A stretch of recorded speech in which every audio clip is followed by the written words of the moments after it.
Atendendo a pedidos do último vídeo da Clarice, seguimos agora com esse projeto com imagens de leitura.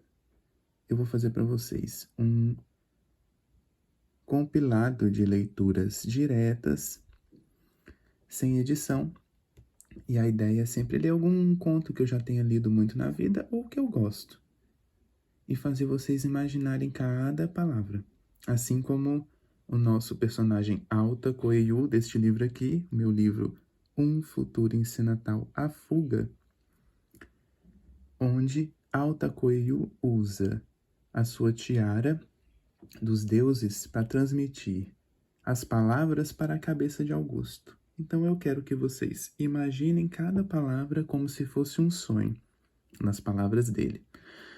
Hoje eu vou ler o conto A Menina de Lá, deste livro, Primeiras Histórias, de João Guimarães Rosa. É um dos contos que eu mais li na vida e tem uma inocência colorida e singular.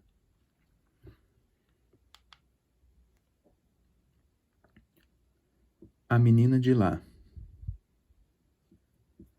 Sua casa ficava para trás da Serra do Minho, quase no meio de um brejo de água limpa, lugar chamado O Temor de Deus. O pai, pequeno sitiante, lidava com vacas e arroz. A mãe, urucuaiana, nunca tirava o terço da mão, mesmo quando matando galinhas ou passando descompostura em alguém. E ela, menininha por nome Maria, Nininha dita, nascera já muito para miúda, cabeçudota e com olhos enormes. Não que parecesse olhar ou enxergar de propósito. Parava quieta, não queria bruxas de pano, brinquedo nenhum, sempre sentadinha onde se achasse. Pouco se mexia. Ninguém entende muita coisa que ela fala, dizia o pai com certo espanto. Menos pela estranhez das palavras, pois só em raro ela perguntava, por exemplo, ele churugou? E vai ver quem e o que jamais se saberia. Mas, pelo esquisito do juízo ou enfeitado do sentido. Com riso imprevisto, Tatu não vê a lua, ela falasse, ou referia histórias absurdas, vagas, tudo muito curto. Da abelha que se voou para uma nuvem, de uma porção de meninas e meninos sentados a uma mesa de doces comprida, comprida, por tempo que nem se acabava, ou da precisão de se fazer lista das coisas todas que no dia por dia a gente vem perdendo. Só a pura vida. Em geral, porém, Nininha, com seus nem 4 anos, não incomodava ninguém. E não se fazia notada, a não ser pela perfeita calma, imobilidade e silêncios. Nem parecia gostar ou desgostar especialmente de coisa ou pessoa nenhuma. Botavam para ela a comida, ela continuava sentada, o prato de folha no colo, comia logo a carne ou o ovo, os torresmos, ou do que fosse mais gostoso e atraente. E ia consumindo depois o resto, feijão, angu ou arroz, abóbora, com artística lentidão. De vê-la tão perpétua e imperturbada, a gente se assustava de repente. Nininha, que é que você está fazendo? Perguntava-se. E ela respondia alongada, sorrida, moduladamente. Eu tô fazendo. Fazia vácuos. Seria mesmo seu tanto tolinha? Nada a intimidava. Ouvia o pai querendo que a mãe coasse um café forte e comentava, se sorrindo: Menino pidão, menino pidão. Costumava também dirigir-se à mãe desse jeito: menina grande, menina grande. Com isso, pai e mãe davam de zangar-se. Em vão, Nininha murmurava só: Deixa, deixa. Suacibilíssima, inábil como uma flor. O mesmo dizia quando viam chamá-la para qualquer novidade, dessas de entusiasmar adultos e crianças. Não se importava com os acontecimentos. Tranquila, mas viçosa em saúde. Ninguém tinha real poder sobre ela. Não se sabiam suas preferências. Como puni-la? E bater-lhe não ousassem, nem havia motivo. Mas o respeito que tinha por pai e mãe parecia mais uma engraçada espécie de tolerância. E Nininha gostava de mim. Conversávamos agora. Ela apreciava o casacão da noite, cheinhas. Olhava as estrelas deléveis, sobre-humanas. Chamava-as de estrelinhas piá-piá e repetia: tudo nascendo. Essa sua exclamação dileta, em muitas ocasiões, com o deferir de um sorriso. E o ar? Dizia que o ar estava com cheiro de lembrança. A gente não vê quando o vento se acaba.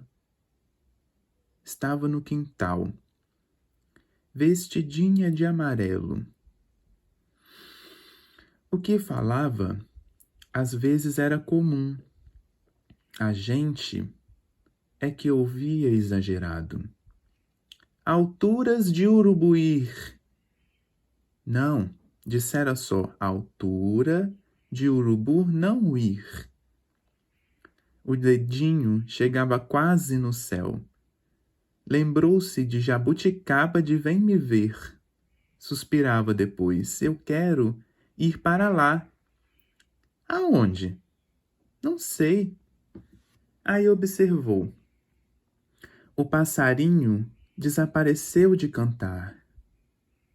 De fato, o passarinho tinha estado cantando e, no escorregar do tempo, eu pensava que não estivesse ouvindo. Agora, ele se interrompera. Eu disse: Ah, vizinha. De por diante, Nininha passou a chamar o sabiá de senhora vizinha. E tinha respostas mais longas. E eu? Tô fazendo saudade. Outra hora, falava-se de parentes já mortos. Ela riu. Vou visitar eles. Ralhei, dei conselhos. Disse que ela estava com a lua. Olhou-me zombás, seus olhos muito perspectivos. Ele te churugou? Nunca mais vi Nininha. Sei, porém, que foi por aí que ela começou a fazer milagres. Nem mãe, nem pai acharam logo a maravilha repentina. Mas tia Antônia parece que foi de manhã. Nininha, só, sentada, olhando nada diante das pessoas. Eu queria o sapo vir aqui. Se bem a ouviram, pensaram fosse um patranhar, ou de seus disparates de sempre. Tia Antônia, por veso, acenou-lhe com o dedo. Mas aí, reto, aos pulinhos, o ser entrava na sala, para os pés de Nininha. E não sapo de sapo, mas bela rã brejeira, vinda do verduroso, a rã verdíssima. Visita dessas jamais acontecera. E ela riu. Está trabalhando um feitiço. Os outros se pasmaram, silenciaram demais. Dias depois, com o mesmo sossego, eu queria uma pamonha de goiaba, sussurrou. E nem bem meia hora chegou uma dona de longe que trazia os pãezinhos de goiaba, enrolada na palha. Aquilo quem entendia? Nem os outros prodígios que vieram em seguindo. O que ela queria, que falava, súbito acontecia. Só que queria muito pouco. E sempre as coisas levianas e descuidosas, o que não põe nem quita. Assim, quando a mãe adoeceu de dores, que eram de nenhum remédio, não houve fazer com que Nininha lhe falasse a cura. Sorria apenas, segredando o seu deixa, deixa. Não a podiam despersuadir. Mas veio vagarosa, abraçou a mãe e a beijou quentinha. A mãe, que a olhava com estarrecida fé, sarou-se então, num minuto. Souberam que ela tinha também outros modos. Decidiram de guardar segredo. Não viessem ali os curiosos, gente maldosa e interesseira com escândalos. Ou os padres, o bispo, quisessem tomar conta da menina, levara para sério convento. Ninguém, nem os parentes de mais perto, devia saber. Também o pai, tia Antônia e a mãe nem queriam versar conversas. Sentiam um medo extraordinário da coisa. Achavam ilusão. O que ao pai, aos poucos, pegava a aborrecer, era que, de tudo, não se tirasse o sensato proveito. Veio a seca maior. Até o brejo ameaçava de estorricar. Experimentaram pedir a Nininha que quisesse a chuva. Mas não pode, ué. Ela sacudiu a cabecinha. Estaram-na, que senão se acabava tudo. O leite, o arroz, a carne, os doces, frutas, o melado. Deixa, deixa.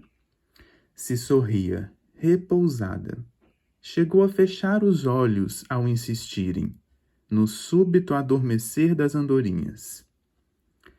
Daí, há 2 manhãs, queria o arco-íris. Choveu. E logo aparecia o arco da velha, sobressaído em verde e o vermelho, que era mais um vivo cor-de-rosa. Nininha se alegrou. Fora do sério, à tarde do dia com refrescação. Fez o que nunca se vira, pular e correr por casa e quintal. Adivinhou o passarinho verde? Pai e mãe se perguntavam. Esses, os passarinhos, cantavam deputados de seu reino. Mas houve que, a certo momento, tia Antônia repreendesse a menina, muito brava, muito forte, sem usos. Até a mãe e o pai não entenderam aquilo, não gostaram. E Nininha Branda tornou a ficar sentadinha, inalterada, que nem se sonhasse, ainda mais imóvel com seu passarinho verde pensamento. Pai e mãe cochichavam, contentes que, quando ela crescesse e tomasse juízo, ia poder ajudar muito a eles, conforme a providência de certo prazia que fosse. E vai, Nininha adoeceu e morreu. Disse que da má água desses ares, todos os vivos atos se passam longe demais. Desabado aquele feito, houve muitas diversas dores de todos, dos de casa. De repente enorme. A mãe, o pai e tia Antônia davam conta de que era a mesma coisa que se cada um deles tivesse morrido por metade. E mais para repassar o coração de se ver quando a mãe desfiava o texto, mas em vez das Ave-Marias, podendo só gemer aquilo de menina grande, com toda ferocidade. E o pai alisava com as mãos o tamboretinho em que Nininha se sentava tanto, em que ele mesmo se sentar não podia, que com o peso de seu corpo de homem o tamboretinho se quebrava. Agora, precisavam de mandar recado ao arraial para fazerem o caixão e aprontarem o enterro, com o acompanhamento de virgens e anjos. Aí, tia Antônia tomou coragem. Carecia de contar que, naquele dia do arco-íris, da chuva, do passarinho, Nininha tinha falado despropositado e desatino. Por isso, com ela ralhara. O que fora?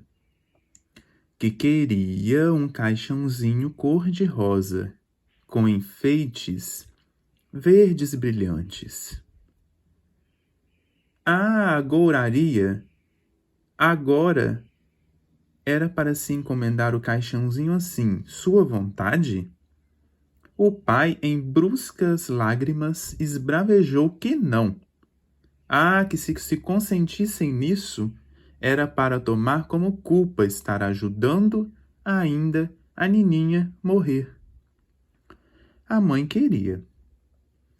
Ela começou a discutir com o pai, mas no mais choro se serenou.